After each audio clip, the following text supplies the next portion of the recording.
선영이는 자신의 딸도 아닌데 삼시세끼 수지의 밥을 챙겨주려 하죠. 선영이는 집에 나가 있는 수지를 보며 연민의 마음을 느끼는 거죠.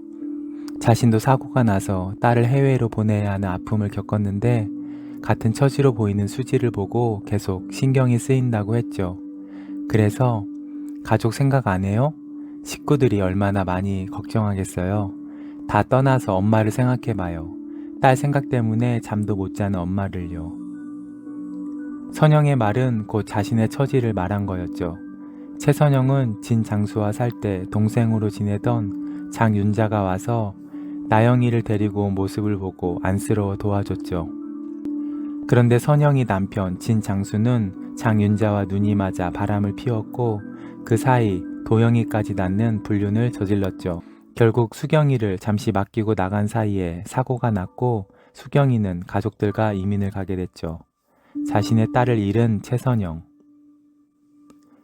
장윤자의 배신과 진장수의 바람, 그리고 딸을 잃은 최선영은 곧 진수지가 자신의 딸이라는 것을 노랑 망토로 눈치를 채겠죠.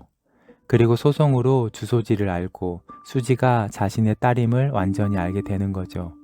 그러면 최선영은 똑같은 방식으로 진장수와 장윤자의 가족들에게 대갚아 줄 것입니다.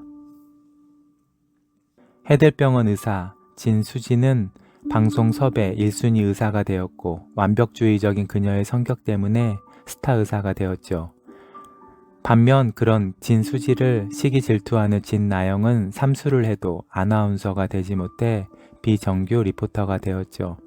항상 수지에 대해 열등감을 갖고 있는 진나영은 수지를 추락시켰어도 재벌 2세 한현성과 결혼한다는 소식에 다시 수지를 밀어내고 대신 그 자리를 뺏으려 했죠.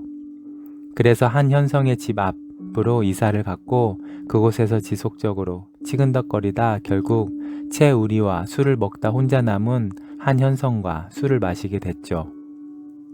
한현성은 여자친구가 떠난 거 자신의 책임이다 말하며 괴로워할 때 나영이는 자신도 잠수 이별을 당했다며 위로 아닌 위로를 해줬죠. 그리고 술에 취한 한현성을 침대까지 데려다주고 장면이 바뀌었죠. 옷을 벗은 채 일어난 한현성. 자신이 실수했나 아침에 나영이에게 묻지만 나영이는 안 했다 했죠.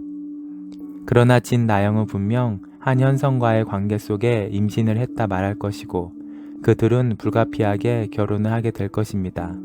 그런데 나영이는 완전히 헛다리를 짚은 거죠. 작가는 수지 맞은 우리에서 반전을 줄 듯하죠. 한현성이 김마리의 친아들이 아닌 거죠. 한현성은 국내대학 경영학과를 나와 하버드에서 공부하고 귀국해 해델병원 기획실장으로 부임했죠. 그런데 수지와 결혼이 파토나고 집을 나가 오피스텔에서 지냅니다. 아버지 한진태가 와서 당장 집으로 돌아오라고 하죠. 그리고 자신이 집에 있는 것 자체가 내 엄마에게는 고통이라고 합니다. 34년 전 한진태는 바람을 피워 현성이를 낳았죠.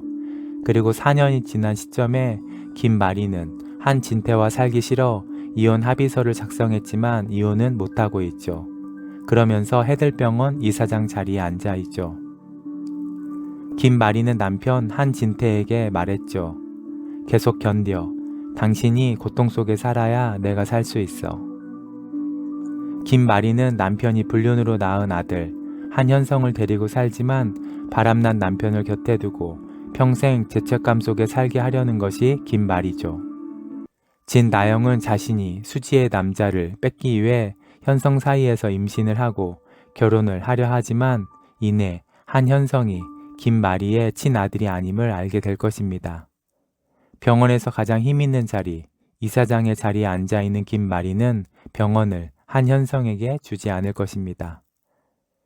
그러면 한현성을 잡아 해델병원의 안방마님이 되려던 진나영의 계획은 완전히 무산되고 마는 거죠.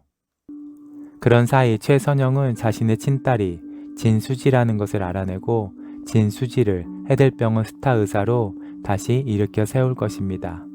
수지와 우리는 커플이 되어 병원에서 가장 잘 나가고 딸 때문에 개털이 된 장윤자는 다시 최선영에게 찾아가 도와달라고 하겠죠. 병원 납품도 부탁하겠지만 이미 한현성도 끈이 떨어져 그도 자신도 아무도 도와줄 수 없다고 할 것입니다.